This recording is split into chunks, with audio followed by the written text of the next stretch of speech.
Hello, everyone. We're back again with next up is Ryan McKenna here, joining me from Montreal, his home in Montreal. We're about to screen The First Winter now. So, first is after last, apparently, tonight. Ryan, welcome. Thanks for joining us. Thanks for having me. That's great.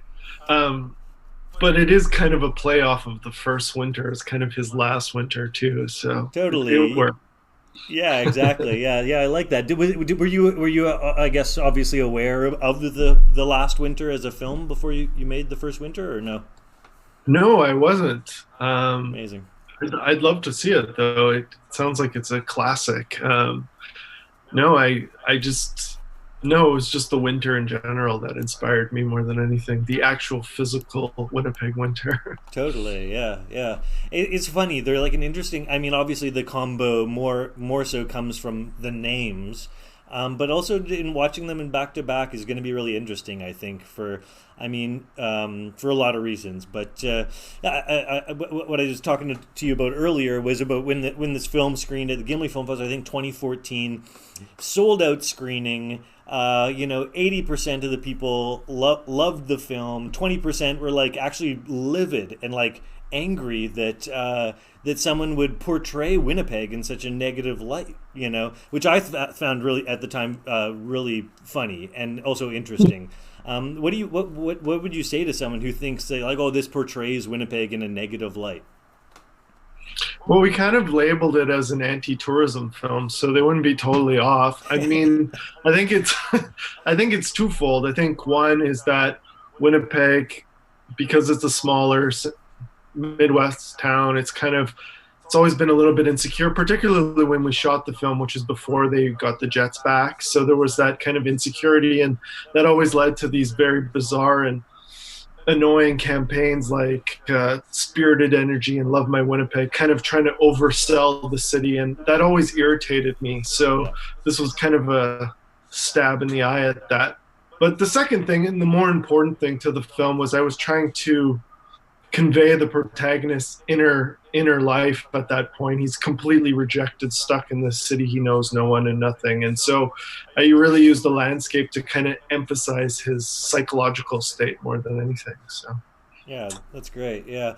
I find it to be, I mean, obviously really indicative of kind of the filmmaking movement at the time through, the Atelier National de Manitoba, the films that they made, and kind of this is almost like a summation, as a lot of those filmmakers, yourself and Rankin were kind of leaving Manitoba. This is kind of like almost a farewell to Winnipeg. I don't know if that's true or not. I mean, obviously you're back all the time. You're still shooting films here, but yeah, no, that's interesting. I mean, I kind of saw it differently than that because I think like when I was starting to make films, it was either you did these kind of bland Hallmark commercial films or you made this kind of phantasmagorical Guy Madden type stuff, yeah, which is all stuff I really love. So I didn't really see kind of anyone doing kind of more realistic, kind of gritty Winnipeg street type movie, like a neo-realist type film. So I thought this was kind of a new approach, yeah. actually. So that was my goal, was to try to take Winnipeg cinema in a direction I hadn't seen before. For sure, it definitely is very much your own brand for sure, and yeah, it's interesting. I mean, there's so much Winnipeg kind of iconography in the film. All of the, especially I guess maybe primarily shot in the Exchange District, although I'm sure there's other locations. And starring Rob Villar, the preeminent, I guess, cult Winnipeg actor. Yeah, I mean, I guess you know where where did you kind of, in terms of your filmmaking, after this film you kind of branched out kind of more outside Winnipeg, but then in more recent works you've been back in your latest film was all shot in Manitoba again. So it seems like you're Yeah, addicted to Winnipeg along with a lot of the expat filmmakers from here.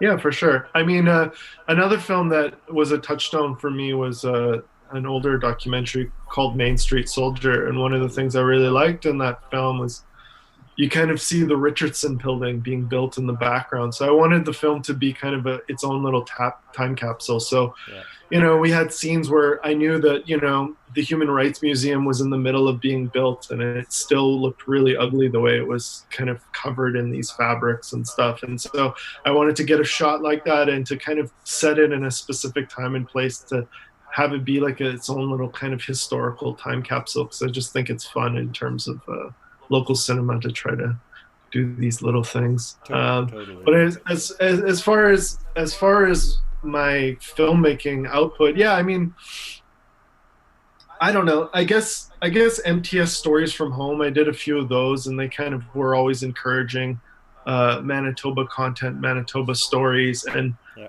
and when I made my short Controversies, which was based on Peter Warren and his archival work, I wanted to do a longer format one that was more character based, so that kind of stuck based on my documentary work. So it was like something I always just wanted to do, but I didn't have enough of a budget to do it through the MTS doc, so I had to find a little more money to do it properly. Totally. And is that still streaming through the Winnipeg Cinematheque right now, or?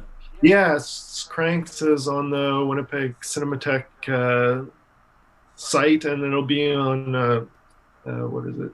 Cinema Moderne right after. So Amazing. yeah, Yeah, please, everyone out there, please support the Winnipeg Cinematheque during this time, and your other arts and culture institutions out there. I mean, Winnipeg Cinematheque, I know, has been, and Film Group have been so important for both Ryan and I throughout our careers as filmmakers and programmers, and it'd be great to try to support them. Never a better time to buy the annual all access pass, would say Dave absolutely. Barber if he was here right now. So yeah, thanks so much for joining us. If there's any questions from the audience, I'm just going to prompt you. Please feel free to share. We can see there's quite a few people watching, so that's great. Thanks for tuning in.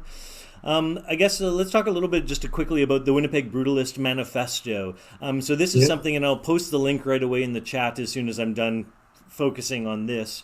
But we actually reposted it to our blog recently, the Gimli Film Festival blog. But this is a really interesting, harkens back to, the Dogma Manifesto or other kind of arts manifestos.